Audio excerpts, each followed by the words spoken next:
Welcome to the audio conferencing center. Please enter a conference ID followed by pound. Hello, Stephen? Yes, good morning, good morning. Morning. Thank you for calling in. We weren't sure if this was going to work with this app. So, Andrea and I are here, and then also my supervisor and my assistant director, they're also here, kind of just listening in, checking in. So, Andrea and I want to thank you for all of your time with the inspections that we did last week, and we want to acknowledge all of the work that you did correcting all of the non-compliances we found. But unfortunately, we did see in that third inspection, we did find some non-compliances.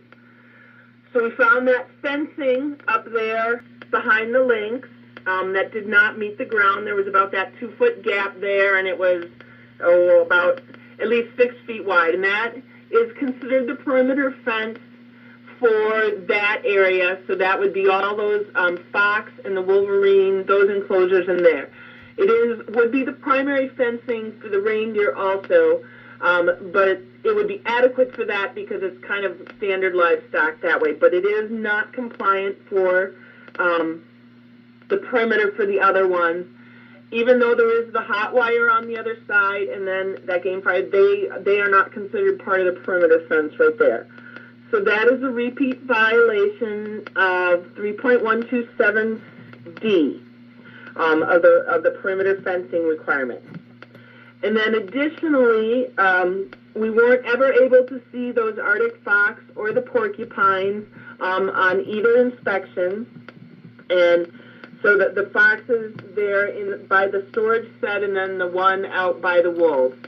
And we'd ask you to send us some pictures of those so we could confirm, we did hear the one barking, but we never did see them. So that is a violation there of 2.126A4, having access to see all the animals to inspect them. And so that's on the report also. Now, since this is the third pre-license, you do have the right to appeal this report. The instructions are on the bottom of the report that I'm going to email right here as we finish up. But the big thing for you to know is that unlike normal inspections, you only have 7 days for this one. It's 7 calendar days. So you would need to appeal this by the 9th. Have that in. And there is the instructions of who to email it to and everything on the report that's going to be coming. So that's kind of the situation. So we appreciate, like I said, all the work you did do, and that we got to see, Miss Kitty out and about with that. So, questions?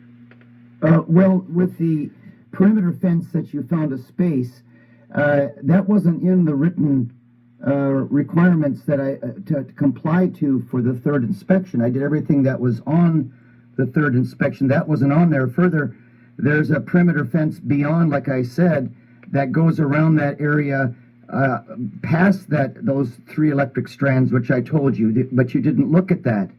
So that whole area, the wolverine and the foxes are also enclosed in another yard that has nothing to do with that particular spot where you saw the space.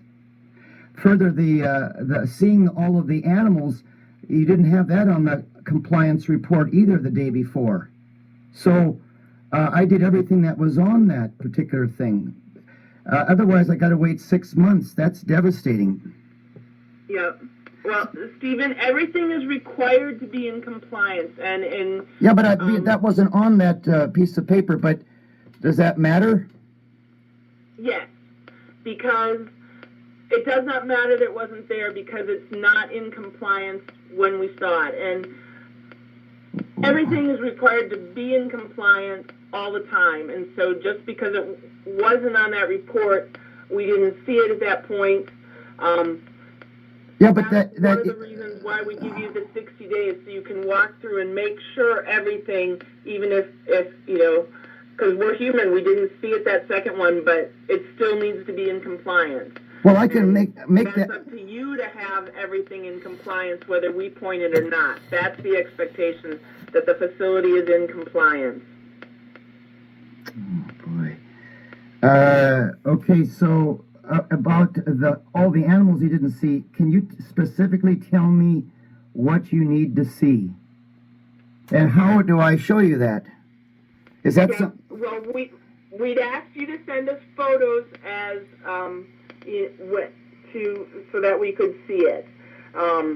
Because if they're not accessible, the other thing would be if we're not able to photo them, you said you could get pictures of them when you fed them, that you saw them when they came out, because you have to be able to see them to do their daily observations too. Yes, of course. But to have them all at the same time. So what animals can Right, you... that's why we gave you the option of sending us photos. It wasn't on the compliance. Okay, I'm not.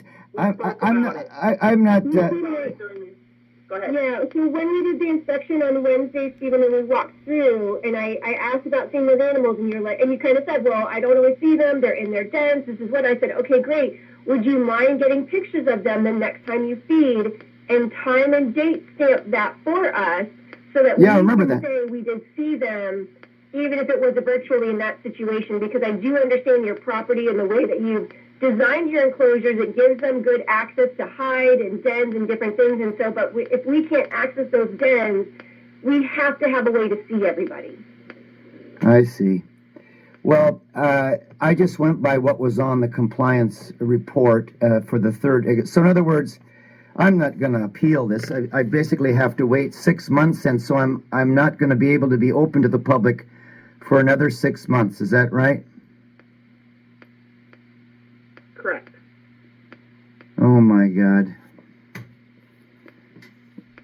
So then I'll see you in the spring, I guess, and there's no yeah.